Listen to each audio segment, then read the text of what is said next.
eta ongi etorri. Entzuten da? Batek izan du, ez zaitela entzuten horretik.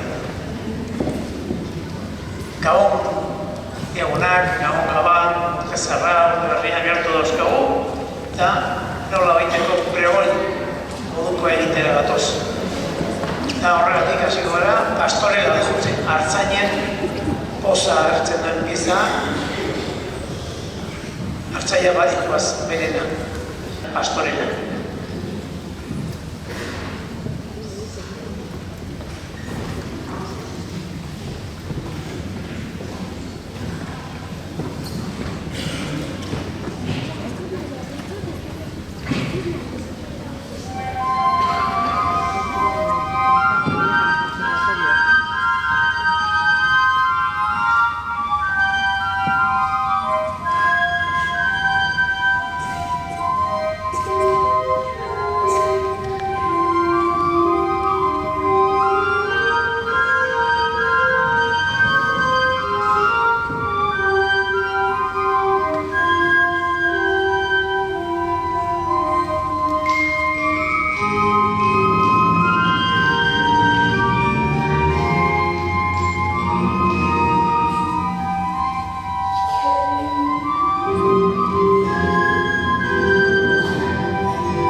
bada egini bat,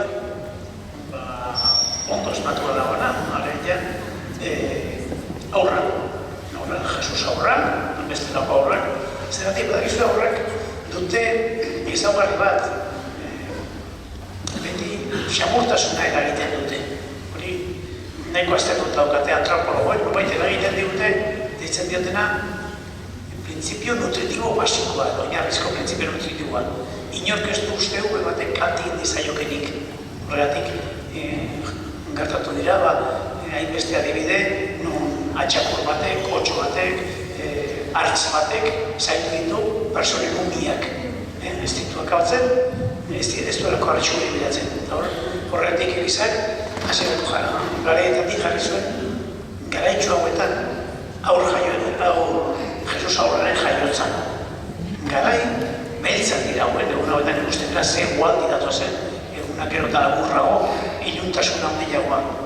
Baina, ondo iratuta, izan ditezke, itxaropenezko garaiak ere ez da. Naiz eta ilunen zen, berriz ere, argia zabalduko da eta egun handiagoa izango da. Eta aurrak horren agerpena dira. Baina, egu berria joko dugu, Aita Hilario Lazaranek egindako obra bat, Aita Hilario Lazaran Lizarrako zen, baina hemen digertu egon zen, dekaro zen urte askotan, eta kaputxinoa zen Frantziskotarra. Horren, deskribatzen du, beste urte batzutan jo izan den gogorra dago hemen, egu berriaren kontua, estena txikitan. Lendabizikoa da, hartzailearen bezpakatu. Hartzailearen izarrenpean, deskribatzen du, eta ondo deskribatu ere, bigarrena, aingeruak Kristoren jaiotza iragartzen, txistuak egiten du aingeruaren ahotsaren imitazioa. Hirugarrena, Belenerako bidean, horienoa da, eguerretako ezaugarri bat, bidean gera. Nola baitera horaz, jainkoaren gana, edo bintzate itxaropenaren gana. Laugarrena, jarrezkuntza edo adorazioa, momentu bat, batxadaz unibersualekin bat egiteko, eta azkenekoa pozaren pozez, ez talpe aurreko dantza.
esan dizueteneago, aurra dela egueretako protagonista. Aurrak, eta etxarro.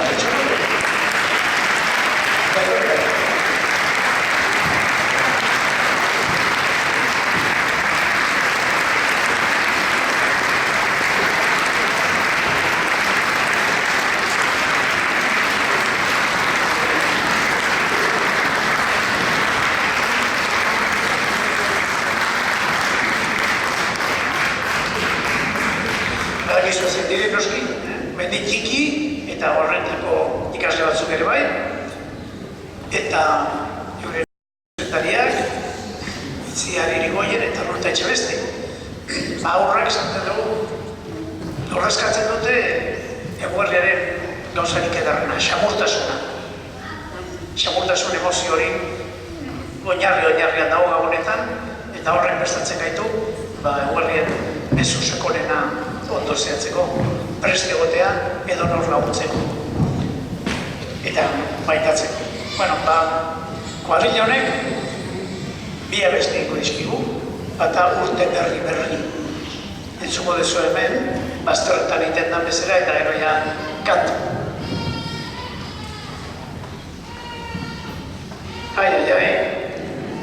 Abade jauna, mikrofon horrek ikardiak eta izkigu, entzuko dezu horrena. Hemen egiten da bezala, eta gero, kanta formalaren gixan. Eta gero, beste kanta bat. Eta gero, berriz ere topikori, si beben, voy camino de Belén, el burrito sabanero, miratziko bolito.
poliziarekin apaiza denetarekin behar du.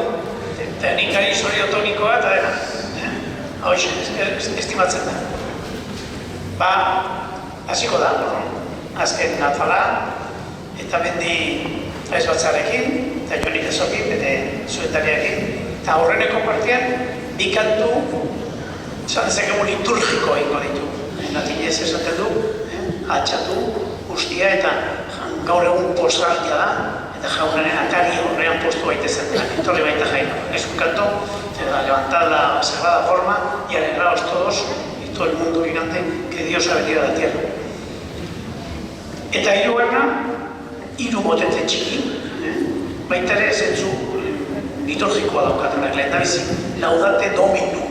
Primero es laudate, alabada al Señor y alegraos con Él, que ha venido a nosotros, luz urgit ha surgido la luz, porque Dios hoy está con nosotros, y el tercero es un canto de alabanza, gloria, Patri, Fili y Espíritu Santo. O sea que empezamos con dos cantos litúrgicos, el primero este fragmento del oratorio de Navidad, y luego tres pequeños motetes.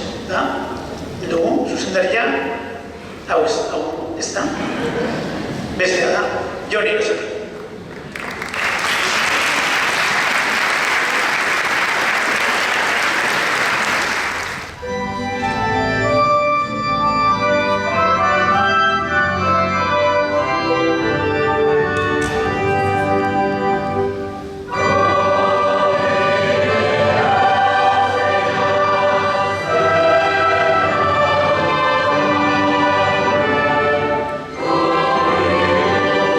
Oh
Jarraian, hiru obra ezberdin xamarrak, baina badute bere zentzua eta bere arrazoia.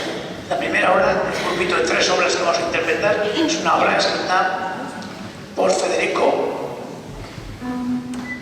aquí presente, y el ausente, que fue su padre, Federico Moreno Torroba, los dos, padre e hijo. Es una manera que es muy popular, incluso se canta como canción popular, la manera del soldadito, una parte de la zarzuela Luisa Fernanda, y aquí hace muy pocos días tuvo lugar la entrega de la medalla de oro de la Asociación de Coros de Navarra, a Federico, a vuestro paisano, y bueno, pues la escribió expresamente, la adaptó expresamente para esa ocasión, y la vamos a tocar otra vez. Tenemos la dicha de tenerla entre nosotros. Eta gero jarraian, berriz ere guberriari jarrituko dugu lehendabizi, ikur hontan eta basena barra eta kantatu izan dira bi abesti, Oi Belen eta Belenen sortu zaigu jinkoa. Kantatzen dute, berriz ere, guberriaren postasuna, nolan Belenen jaio dan aurre derrori. Eta azkenekoa, dago txertontan, ahorita gero ya les abordatzen zen da, bestia, bai. Bueno, la tercera es un villancico murciano, pero muy acostado con carácter de música popular. Se utiliza mucho este argumento de a ese niño que le puede hacer, que yo creo que sí, y en este caso es obra de los hermanos Sandoval, que dicen, ¿qué sonajero daré a ese niño? Para que fuera bien para este. O sea que, en David y Federico Riomen, eta gero, Belen sortu zaigu jainkoa eta Belen, eta ¿qué sonajero daré?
Lehenago ez dut aipatu, baina Belenen sortu zaigu jainkoa eta hoi Belen aita Donostiak kanonizatu zituen. Lehen aipatu dudan Hilario Lazaren lagun mediskrimina, hemen izan zen, euskal musikologia eta musikaren izara batean. Digo que no he citado que Eloy Belén y Belén sortu zaigu jainkoa, que hemos cantado juntos, estaban armonizados por el padre de Donostia, que tanto tiempo vivió en Lecaroz, una figura de la música vasca, una gran figura de la musicología, íntimo amigo de este otro capuchino que he citado antes, Padre Hilario, pero a pesar de sus grandes dotes como musicólogo y como músico, como compositor, no fue muy conocido y fue precisamente el Aitona de Federico, Joaquín Larreta, grandísimo pianista, el que lo dio a conocer fuera de aquí, que interpretó sus preludios en Madrid, etc., y lo hizo famoso. O sea que también es una cosa que tenemos que agradecer a la familia, que Federico es Federico Moreno Torroba, pero Larreta. Bien, eta horrein guazen, beste atatxo batekin ja, dezagun azken atala. Vamos con la última parte del concierto. Dago hasiko da, pieza benetan, guretzatu zuen kuigarria. Vamos a empezar con una nana, hemos repetido, ya vais a ver, es el niño, que duerma tranquilo, que tenga alegría y paz. Y esta nana, el texto lo escribió Luis Rosales, uno de los grandes poetas de la generación del 36, que vivió toda su vida con una especie de maldición, porque fue el que acogió a Federico García Lorca en su casa en Granada, y de allí se lo llevaron para fusilarlo un grupo de falangistas. Y se corrió el rumor de que ellos lo habían denunciado. Luego se ha demostrado que es falso. Pero uno de los grandes poetas, Nana. Y esta Nana la escogió para crear su obra un amigo de Mendy, ya fallecido, y al que le habíamos prometido que íbamos a incluir en el programa de este año. Esta Nana ya la escuchó anteriormente, pero no ha podido venir. Está su familia. Y bueno, escuchan ellos. Jesús Sorzábal. Eta gero jarraian, Nana eta gero, Nana edo bada zerbait ez da, Belengo portalian, hori bezagutzen dezue. Belengo portalian, eta bukatzeko goretzen, horiek ez dute orkestri behar, beraz, hoxe da, gaurko programaren azken atana.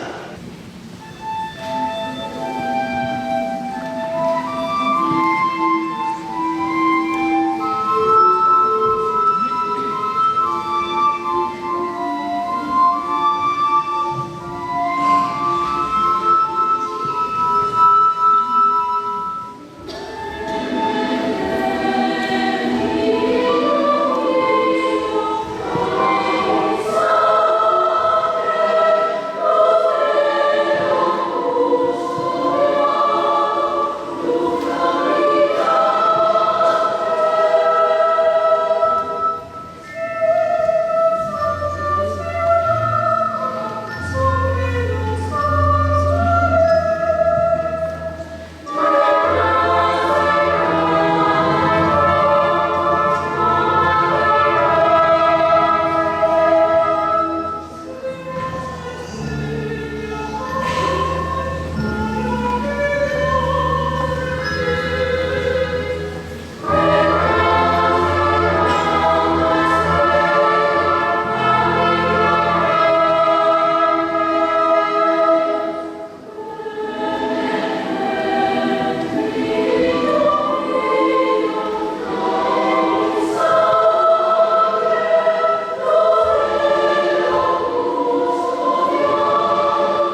entzun duzue, horrein amaieran tekstuak ziren, dila viento que calle, eta horretik egiten genuen invitazioari ez aizean, bazi joan aizean. Ez da egiten oso propositan hori egiteko, baina bueno, astu zaitezatea, solista izan degula, askotan bezala, Manolea Pestegia.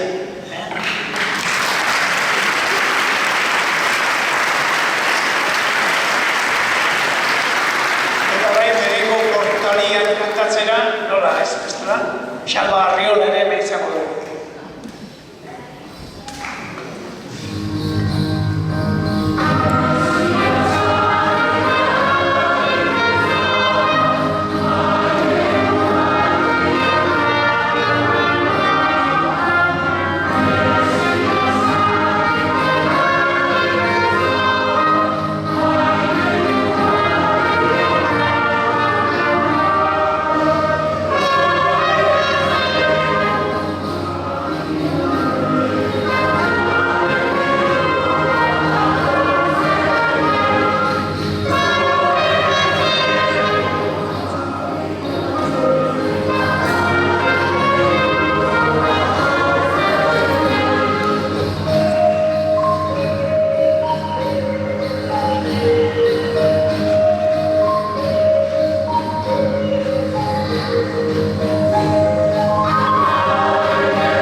dugu, gauko arrein handiare, dana batera. Egingo dugu, pieza pare bat. Programan ez daude, baina agizu beti egiten dala zerbait. Vamos a interpretar dos piecitas de propina. La primera de ellas, oye, conviene recordar, lo están recordando estas Navidades, muchas iglesias cristianas, que Jesús, José y María eran unos refugiados, pobres refugiados.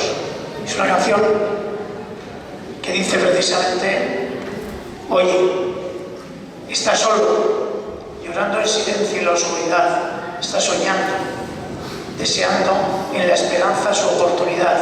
Escúchalo y escúchalos, ellos te llaman. Bueno, es una canción de refugiado, escucha refugiado. Entonces, al que viene oyendo de la opresión, de la injusticia, de la guerra, de la pobreza, eta hori xila da, garrasi eta errago berritarako. Eta gero noski, ezin falta egiteken abestia. Ator multiletxera, guandik urrundi dauden bihotzeko guztiak, datozen lagunekin elkartzea.